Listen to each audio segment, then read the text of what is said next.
வாழ்க வளமுடன். எல்லாருக்கும் வணக்கங்க நண்பர்களே. மேசராசியில் பிறந்த நண்பர்களுக்கு அற்புதமான ஒரு பதிவு இந்த பதிவு 100% மேசராசி நண்பர்களுக்கு பயனுள்ளதாக இருக்க போகுதுங்க. அதில் எவ்விதமான ஒரு மாற்று கருத்தும் கிடையாது. பொதுவாகவே நம்ம ஜாதகம் பார்க்குறோம் அப்படின்னா நல்ல நேர காலங்களை நம்ம தெரிஞ்சுக்கிறோமோ இல்லையோ, ஒரு கெட்ட நேரம் வரும்போது தான் நம்ம ஜாதகம் பார்க்குறோம். எப்போ இதிலேருந்து நான் மீளுவேன், 6 மாதமாக எனக்கு சங்கடம் இருக்குது, சங்கடம் நீங்கி எப்போ சந்தோஷம் பிறக்கப்படும் அப்படின்னு ஏதாவது ஒரு எதிர்பார்ப்பு. கோயிலுக்கு போனால் கூட ஏதாவது ஒரு எதிர்பார்ப்பு இருந்தால் தான் நம்ம கோவிலுக்கு போவோம்.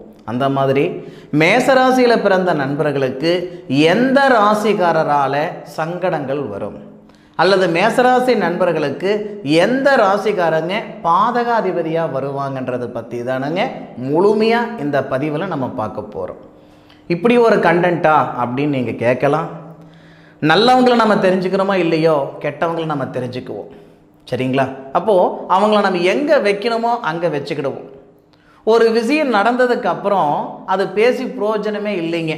நடக்கிறதுக்கு முன்னாடி பேசினா தான் ஒரு பிரயோஜனம் இல்லையா? மேச ராசி அப்படின்னா காலச்சக்கரத்தின் முதல் ராசி. மேச ராசியாதிபதி யாருன்னு பார்க்கும்போது செவ்வாய்.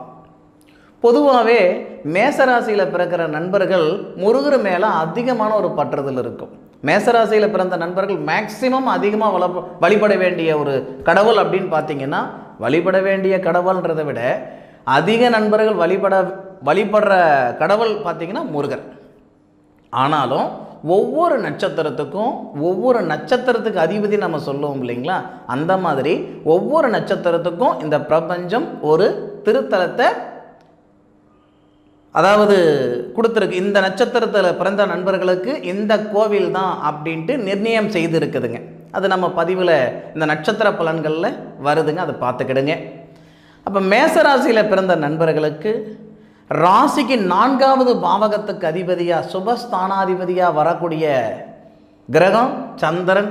அந்த சந்திரனை ராசிநாதனாக கொண்ட அந்த கடகராசி நண்பர்களால் 100% மேசராசி நண்பர்களுக்கு பாதகம் ஏற்படும். பொதுவாக மேசராசி நண்பர்கள் எப்படின்னா, கறந்ததெல்லாம் பால் வெளுத்ததெல்லாம் தண்ணி நினைக்கக்கூடிய குணம். ஈஸியாக மேசராசி நண்பர்களை ஏமாற்றிடலாம்.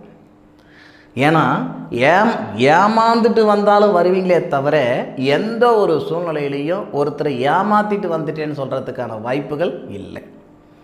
சந்தர்ப்ப சூழ்நிலை தானுங்க. ஒருத்தர் நல்லவராக இருக்கிறதும் இல்லை கெட்டவராக மாறுறதும் சந்தர்ப்ப சூழ்நிலை தான். ஆனால் இந்த மேசராசியில் பிறந்த நண்பர்கள் பல பேருடைய வாழ்வாதாரத்துக்கு காரணமாக இருந்திருப்பாங்க. பொதுவாகவே மேசராசியில் பிறக்கிறாங்க அப்படின்னா அந்த குடும்பத்தில் தலைச்சம்புள்ளியாக பிறந்திருப்பாங்க. அது ஆணாக இருந்தாலும் சரி பெண்ணாக இருந்தாலும் சரி.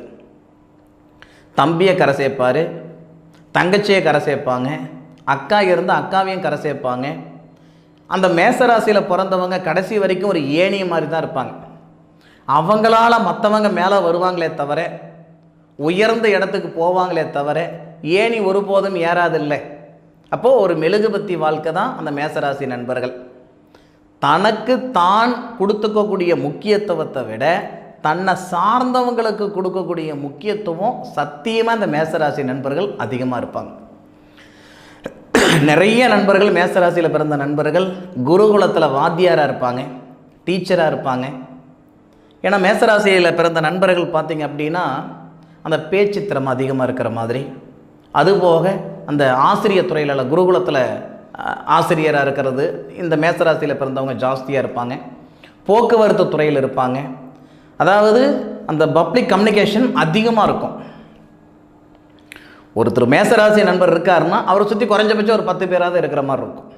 சரிங்களா? அந்த மாதிரி ஒரு துறையில் இந்த மேசராசி நண்பர்கள் ரொம்ப அதிகமாக இருப்பாங்க. போக்குவரத்து துறையில் ஓட்டுநராக இருக்கிறதோ, நடத்துனராக இருக்கிறதோ, காவல்துறையில் இருக்கிறதோ, அதுபோக ஆர்மி துறையில் இருக்கிறதோ, ஏன் மருத்துவத்துறையில் இருக்கிறதோ, இது எல்லாமே மேசராசியில் பிறந்த நண்பர்கள் நிறைய பேர் இருப்பாங்க. அப்போ மேசராசியில் பிறந்த நண்பர்களுக்கு ஆணாக இருந்தாலும் சரி பெண்ணாக இருந்தாலும் சரி, கடக ராசி அப்படின்னா அவங்கக்கிட்ட குடுக்கல் வாங்கல் வச்சுக்கிறது கொஞ்சம் யோசனை பண்ணி பண்ணுங்க. ஏதாவது ஒரு வகையில் கடகராசி நண்பர்களால் 100% சத்தியமாக மேசராசி நண்பர்களுக்கு மன அழுத்தம் ஏற்பட்டுடும். இது யாரையும் குறித்து சொல்லலைங்க, யாரையும் சங்கடப்படுத்துகிற மாதிரி நான் சொல்லலை.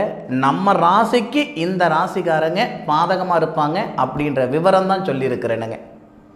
இது முழுக்க முழுக்க பொது பலன் தானுங்க. ஆனால் அதுலேயும் 100% ஆதாரபூர்வமாக தான் இந்த பதிவு சொல்கிறேன். ஏன்னா இப்போ பார்த்தீங்கன்னா கிட்டத்தட்ட நான் ஒரு ஜோதிட குடும்பம் தான் எங்களது. அப்பா தாத்தா எல்லாருமே ஜோதிடர்கள் தான். கிட்டத்தட்ட 28 வருஷமாக நான் ஜோதிடமே பார்த்துக்கிட்டு இருக்கேன். சரிங்களா? அந்த ஒரு அனுபவத்தாலையும் ஒரு சில விஷயங்கள் எல்லாமே ஆராய்ச்சி பண்ணி தான் உங்களுக்கு இந்த பதிவு கொடுக்குறேனுங்க. கடகராசிகாரங்களால் கண்டிப்பாக இந்த மேசராசி நண்பர்களுக்கு சங்கடங்கள் ஏற்படும். நீங்கள் அவங்கள போய் உங்கள் பணத்தை கொடுத்தோ அல்லது பழக்க வழக்கங்கள் வச்சு அவங்கள சங்கடப்படுத்துறதை விட ஊசி இடம் கொடுத்தா தானங்க நூல் உள்ள போகும். ஒரு சங்கடத்துக்கு நாம் இடம் கொடுத்தா தானங்க அந்த சங்கடமே அந்த இடத்துல ஏற்படும். அவங்கள குத்தம் சொல்ல வேண்டாம், அவங்க நமக்கு ஆக மாட்டாங்கன்ட்டு அவங்கள விட்டு கொஞ்சம் விலகி இருக்கிறது நல்லது. எங்கிட்ட வைக்கணுமோ அங்கிட்ட வச்சுக்கிடணும். சரியா? அதை பார்த்துக்கிடுங்க. அதன் பிறகு பார்த்தீங்கன்னா கன்னிராசி, மேசராசியில் பிறந்த நண்பர்களுக்கு கன்னிராசி நண்பர்கள் 100% பாதகமாக தான் இருப்பாங்களே தவிர சாதகமாக இருக்கிறதுக்கான வாய்ப்புகள் சாமி சத்தியமாக கிடையாது. கன்னிராசி நண்பர்களாலேயும் மேசராசி நண்பர்கள் மன அழுத்தத்துக்குள்ளாகலாம், உடல் ரீதியாக சங்கடப்படலாம், மன ரீதியாக சங்கடப்படலாம். பூர்வீக சொத்து, இப்போது அது கூட அண்ணன் கன்னிராசியில் இருந்திருப்பார், தம்பி மேசராசியில் இருப்பாங்க, இல்லை தம்பி கன்னிராசியில் இருந்து அண்ணன் மேஷராசியில் இருப்பாங்க. இந்த மாதிரி சூழல் இருந்தால் கூட அந்த கன்னிராசி நண்பர்களால் இவங்களுக்கு கண்டிப்பாக சங்கடங்கள் ஏற்பட தான் செய்யும். சில பேர் கேட்பாங்க, சார் என் பிள்ளை கடகராசியில் பிறந்திருக்காங்க அப்படின்னா அவன் எனக்கு சப்போர்ட் பண்ண மாட்டானா? இல்லை என் பையன் எனக்கு கன்னிராசியில் பிறந்திருக்காங்க, அது எப்படி சார்? ரத்த சொந்தம் இல்லைங்க, ரத்த சொந்தம் இதில் எடுத்துகிட்டு வர வேண்டாம். ஆனாலும் எந்த ஒரு சூழ்நிலையிலையும் இந்த மாதிரி ஒரு அமைப்பு இருந்தால் உங்கள் வேலையை நீங்கள் கடைசி வரைக்கும் நீங்கள் தான் செஞ்சுக்கிடணும். தாயும் பிள்ளையாக இருந்தாலும் இதுதான் விஷயம். இருந்தாலும் இதுக்குள்ளார ரத்த சொந்தத்தை எடுத்துக்கிட்டு மன அழுத்தத்துக்குள்ளே போகாதீங்க, சங்கடப்பட்டுக்கிடாதீங்க. சரியா? சரி, கடகராசி கன்னிராசி இந்த 2 ராசி நண்பர்கள் கண்டிப்பாக மேசராசிக்கு சங்கடம் தான் கொடுக்குமே தவிர சந்தோஷத்தை கொடுக்காது, அதில் மாற்று கருத்து இல்லை. அதன் பிறகு பார்த்தீங்கன்னா மகர ராசி. மகர ராசி அப்படின்னா மகர ராசியாதிபதி சனி பகவான். ஃபர்ஸ்ட் ஆஃப் ஆல் மேச ராசியாதிபதி செவ்வாவுக்கும் மகர ராசியாதிபதி சனிக்கும் ஆகாது, ப்ராக்டிக்கலாகவே ஆகாது. அதுபோக மேச ராசியாதிபதி செவ்வா மகரத்தெல்லாம் போய் உச்சம் அடைவார். மகர ராசியாதிபதி சனி பகவான் மேச ராசிக்கு 8வது பாவகத்தில் பகையாவார். இந்த மாதிரி ஒரு சில விஷயத்தால் ஆதாரபூர்வமாகவே மேசராசி நண்பர்களுக்கு இந்த மகர ராசிகாரங்களால் கண்டிப்பாக சங்கடம் வரும். சார் நான் மேசராசி, தப்போ ரைட்டோ தெரியாமல் செஞ்சுக்கிட்டேனுங்க, என் கணவர் மகர ராசியில் பிறந்திருக்காரு. சார் நான் மகர ராசிங்க, என் கணவர் மேசராசியில் பிறந்திருக்காங்க, என் மனைவி மேசராசியில் பிறந்திருக்காங்க. நிறைய குடும்பத்துக்குள்ளார வில்லங்கம், ப்ராப்ளம், பிரச்சனை, சிக்கல், தொந்தரவு கொடுக்குது, பிரிவினைகளை கொடுக்குது, விவாகரத்து ஆகுதுன்னா இப்போ நம்ம சொன்னோம் இல்லைங்களா, அந்த கடகராசிக்கும் மேசராசி, கடகராசிக்கும் மேசராசிக்கும் கன்னிராசி, மேஷராசிக்கும் மகர ராசி, இந்த மாதிரி ஒரு ராசிகளை இணைச்சா கூட அவங்களுக்குள்ளார சங்கடங்கள், பிரச்சனைகள் நிச்சயமாக இருக்க தான் செய்யும். அப்போது பொதுவாகவே மேசராசியில் பிறந்த ஆணாக இருந்தாலும் சரி பெண்ணாக இருந்தாலும் சரி நமக்கு பாதகம் செய்யக்கூடிய ராசி எந்த ராசின்னு கேட்டிங்கன்னா கடகம், கன்னி, மகரம். இந்த 3 ராசிகாரங்களால் எந்த ஒரு சூழ்நிலையிலையும் நமக்கு சாதகமான ஒரு அனுகூலம் வரத்துக்கான வாய்ப்புகள் இல்லை. இதை மட்டும் மனசில் வச்சுக்கிடுங்க. நிறைய நண்பர்கள் பாதிக்கப்பட்டிருப்பீங்க. சாப்பிட்ட சாப்பாடுக்கு ஊறுகாய் தேடக்கூடாது, சாப்பிட போகிற சாப்பாட்டுக்கு தான் ஊறுகாய் தேடணும் இல்லையா? இதுக்கு மேற்கொண்டு இந்த மாதிரி ஒரு விஷயம் நடக்காமல் இருக்கணுன்றதுக்காக தான் இந்த விவரம் இந்த நேரத்தில் இந்த பதிவில் சொல்கிறேனுங்க.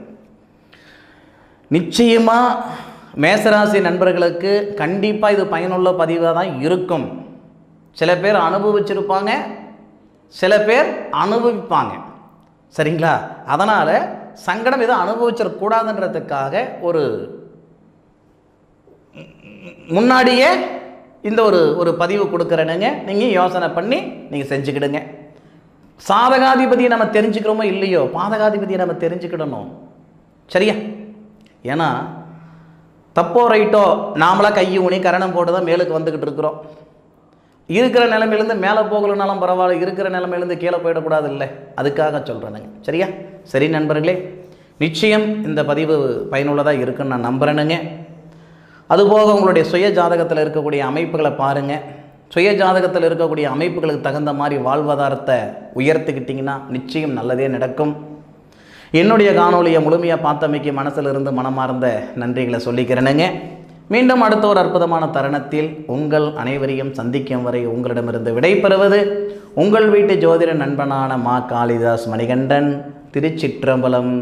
வாழ்க வையகம், வாழ்க வளமுடன்.